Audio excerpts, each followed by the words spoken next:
So students, आज हम जो टॉपिक डिस्कस करेंगे वो है बल्क प्रॉपर्टीज ऑफ मैटर।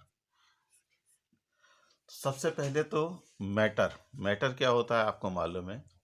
जो मटेरियल होता है वो मैटर होता है। तो मैटर को हम 3 फेज में स्टडी करते हैं, सॉलिड, लिक्विड और गैस में। लेकिन यहाँ पर जो हम स्टडी करेंगे वो सॉलिड्स एंड फ्लूइड्स, 2 फेज में स्टडी करेंगे, सॉलिड्स और फ्लूइड्स। ऐसे ही बल्क प्रॉपर्टीज, बल्क मीन्स बड़ी बड़ी अमाउंट में property, means not atomic structure related, उसकी शेप, उसकी बड़े साइज की प्रॉपर्टी। तो bulk properties of matter, bulk properties में 2 टाइप की प्रॉपर्टीज इसमें भी आती हैं। एक आपकी मैकेनिकल प्रॉपर्टीज और दूसरा आपकी थर्मल प्रॉपर्टीज। तो mechanical properties and thermal properties, तो पहले हम स्टडी करेंगे mechanical properties of solids.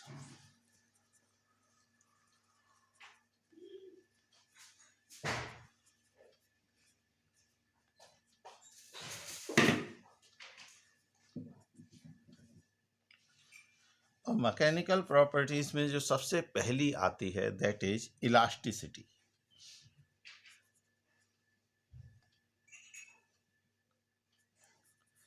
Elasticity क्या प्रॉपर्टी है?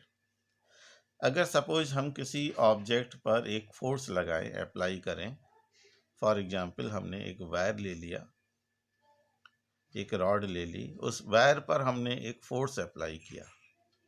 सो what will happen? There is a increment in its length, उसकी लेंथ में कुछ इंक्रीमेंट हो जाएगा। तो ये नॉर्मल है। But what happen when we remove this force? When we remove this force, if this wire regain its original shape, अपनी original shape gain कर लेता है, then it is called elastic, and this property is called elasticity. किसी object पर हम force apply करें, उस object का शेप चेंज हो जाए, and after removal that force, object regain its original shape, then it is called elastic object. Object क्या कहलाएगा? इलास्टिक ऑब्जेक्ट कहलाएगा। देखिए, कुछ बच्चे इसको स्प्रिंग से रिलेट कर लेते हैं कि स्प्रिंग पर भी when we apply a force, उसकी लेंथ चेंज हो जाएगी, and when we remove this force, वो अपनी ओरिजिनल शेप में वापस आ जाएगा। लेकिन ये स्प्रिंग के केस से डिफरेंट है। स्प्रिंग के केस में जो शेप में चेंज आता है वो उसकी शेप की वजह से आता है, रिंग्स की वजह से आता है। वायर की लेंथ चेंज नहीं हो रही है, यहाँ पर वायर की लेंथ चेंज हो रही है। तो इलास्टिसिटी डिफरेंट प्रॉपर्टी है और स्प्रिंग की लेंथ चेंज होना डिफरेंट प्रॉपर्टी है। तो फिर से इलास्टिसिटी क्या हुआ कि हम किसी ऑब्जेक्ट पर, किसी वायर पर फोर्स अप्लाई करें और उसकी शेप में चेंज आ जाए, उसके लेंथ में चेंज आ जाए, और when we remove that force, वो वायर अपना ओरिजिनल शेप गेन कर ले, then it is called elasticity.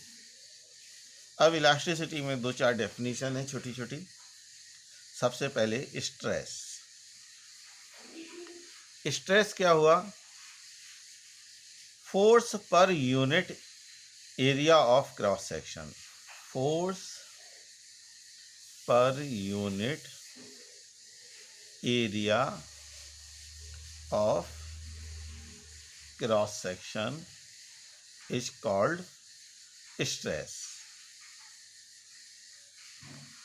Force upon area, area means suppose this is the area of cross section, उसके क्रॉस सेक्शन का एरिया, और उस पर हमने फोर्स अप्लाई किया हुआ है F। Then stress equal to force upon area. Obviously इसकी डायमेंशन क्या हो जाएगी, फोर्स की dimension M L T minus two upon L square, that is M L minus one T minus two. This is the dimension of stress. Next is strain. Strain is change in, basically this is the ratio, change in length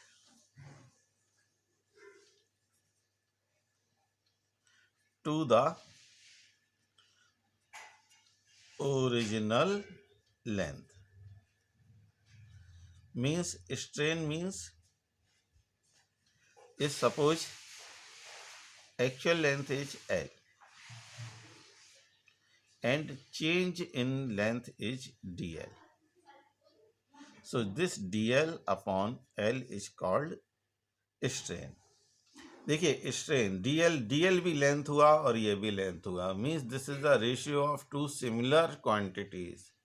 तो अगर similar quantity का ratio होता है तो उसकी dimension, ये dimension less quantity है, dimension less means इसकी कोई भी डायमेंशन नहीं होगी। तो ये दो डेफिनेशन हुई। और थर्ड जो इम्पोर्टेंट पार्ट आता है दैट इज हुक्स लॉ। तो हुक्स ने क्या लॉ दिया, हुक्स ने कहा within the limit of elasticity,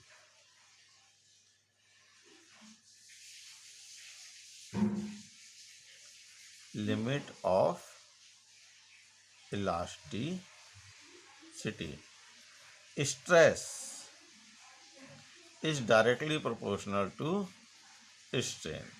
stress strain के डायरेक्टली प्रोपोर्शनल होता है। ये किसका लॉ है, हुक्स का लॉ है। हुक्स ने क्या कहा, stress is directly proportional to strain. तो बेसिकली ये छोटी छोटी दो तीन डेफिनेशन हैं और नेक्स्ट वीडियो में we will discuss about different modulus. ठीक है, दो तीन मॉडुलस हैं, तीन मॉडुलस है, यंग मॉडुलस, बल्क मॉडुलस और मॉडुलस ऑफ रिजिडिटी। तो उनको हम स्टडी करेंगे। That all modulus are based on Hooke's law. तो ये आप स्टडी करिए, जो डाउट हो वो डिस्कस करिए।